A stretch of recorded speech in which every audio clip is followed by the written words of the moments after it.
আসসালামু আলাইকুম ম্যাডাম। ওয়ালাইকুম আসসালাম। মুন্না, আপনাকে থ্যাঙ্কস। আপনি নিজের জীবন বাজি রেখে আমার হাজবেন্ডের পাশে দাঁড়িয়েছেন। ওটা আমার কর্তব্য ছিল।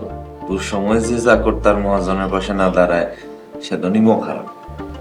মুন্না, আপনাদের অবস্থা তো বেশ ভালোই ছিল, হাতে 10-12 লক্ষ টাকা ছিল। হঠাৎ করে কি এমন হলো যে আপনাদের এই অবস্থা? আপনাকে এখন দারোয়ানে চাকরি করতে হচ্ছে? সেই পাপ অভিশাপ সবকিছু মিলাই, যাই হোক আপনি অনুমতি দিলে কইতাম আর কি। বলেন। ম্যাডাম, আসলে আমার স্ত্রীর দেওয়া টাকা সেগুলো হজম করে তারে বাড়ি থেকে বের করার জন্য আমার আব্বা একটা পরিকল্পনা করছিল চেয়ারম্যান সাহেবের সাথে।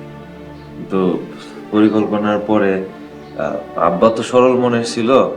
চেয়ারম্যান সাহেব একটা দলিল রেডি করে যে আমরা তার থেকে 15 লাখ টাকা ধার নিয়েছিলাম।